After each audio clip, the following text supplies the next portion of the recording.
ক্ষমতা বড় খারাপ জিনিস।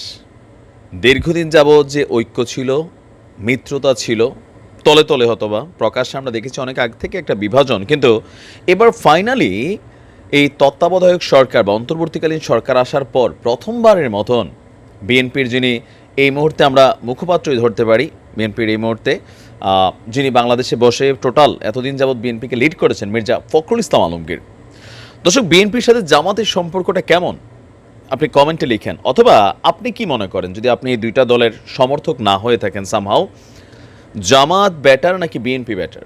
ধরেন আগামী দিনে যে বৈষম্য বিরোধী বাংলাদেশ অথবা জাতির যে আমানত, বা এই যে আমরা দেখি বিভিন্ন রাজনৈতিক নেতারা লুটপাট এগুলোতে ব্যস্ত থাকে, এখন এই দুইটা দলের মধ্যে যদি এককভাবে একটা দলকে ক্ষমতায় বসানো হয়, তাহলে কি বিএনপির হাতে দেশ মোটামুটি নিরাপদ থাকবে নাকি জামাতের হাতে নিরাপদ থাকবে? এটা আপনি কমেন্টে জানান। এবার আসেন মূল বক্তব্যটা।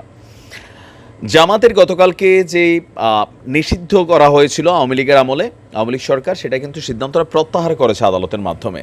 এখন এই ইস্যুটা নিয়ে যখন মির্জা ফখরুল ইসলামকে রাজধানীর গুলশানে বিএনপি চেয়ারপারসনের কার্যালয়ে এক সংবাদ সম্মেলনে একজন সাংবাদিক প্রশ্ন করে বসেছেন, তখন তিনি এমন বক্তব্য দেন আমি নিজেও ভাবি নাই। জামাত কি দেশের স্বাধীনতায় বিশ্বাস করে? জামাতের কর্মীরা বলল বিএনপির মহাসচিব মনে করে জামাত স্বাধীনতায় বিশ্বাস করে না, বাংলাদেশের স্বাধীনতায় বিশ্বাস করে না, এই ধরনের দলকে সমর্থন করা যাবে না বলে মন্তব্য করেছেন বিএনপির মহাসচিব মির্জা ফখরুল ইসলাম আলমগীর। দেখেন, আমি কিন্তু বানাইয়া কথা বলতেছেন, অনেকে ভাবেন যে ভাই তুই বিভ্রান্তি, অনেকে বলেন একটু নিউজ ঘাটবেন পেয়ে যাবেন, আরডিবির এটা নিউজটা।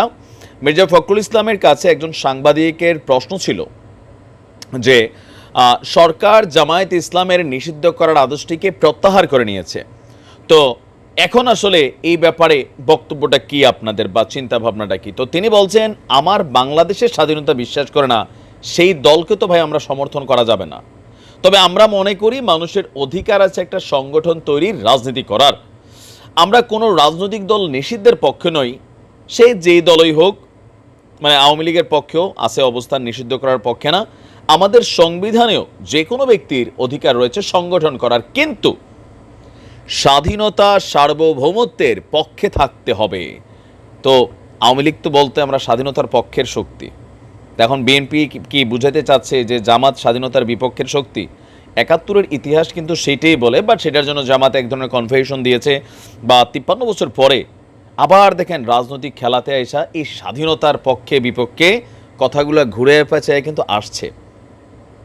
এখন মেইন কারণ কোনটা?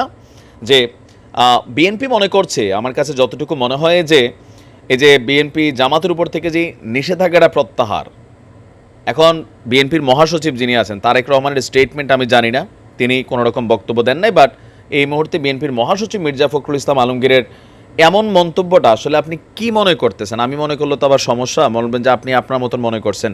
তো ওনার এই মন্তব্যটা কি এটা বোঝায়, মানে এরকম বোঝায় কিনা যে হ্যাঁ জামাত এই দেশের রাজনীতি করার দরকার নাই,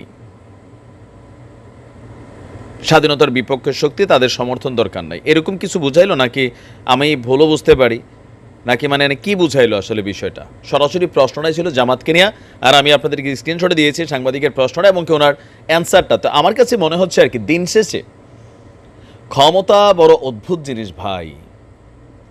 টাকা পয়সা, সম্পত্তি, পাওয়ার, এই জিনিসগুলো বা নারী, যত ভালোই বন্ধুত্ব হোক, সম্পর্ক হোক, এটা নষ্ট করে দেয়। আর বাংলাদেশের রাজনীতির ইতিহাস বলছে যখন যার প্রয়োজন হয়েছে জামাত ইসলামকে তারাই ব্যবহার করেছে, আবার দিন শেষে যখন সিচুয়েশন আসছে কুরবানি দিতেও কিন্তু দ্বিধাবোধ করে নাই।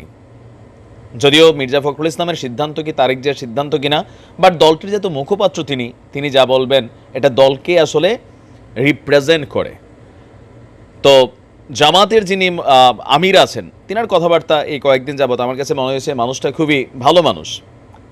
গতকালকে বললেন যে সবাইকে ক্ষমা করে দিতে। ইভেন আপনারা যারা একজন পুলিশ মরল অথবা আওয়ামী লীগের একজন নেতা মরলে আলহামদুলিল্লাহ লিখছেন, অথবা তাদের বাড়িঘর লুটপাটে হয়েছে, অথবা তাদেরকে নিয়ে ট্রল করা হয়েছে সামহাও, তিনি তো খুব সুন্দর একটা বক্তব্য দিয়েছেন যে কারোর দুঃসময়ে কারোর বিপদে টিস করার সুযোগ নেই, এটা আল্লাহ পছন্দ করেন না। তিনি বলছেন আমার কারোর উপর অভিমান নাই, আমরা ক্ষমা করে দিয়েছি।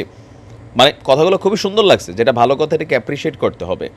তো আসলে কি হতে যাচ্ছে আর কি, মানে আগামী নির্বাচনের আগে আপনারা অনেকে বিশেষজ্ঞ আছেন, কমেন্ট করতে পারেন। আসসালামু আলাইকুম।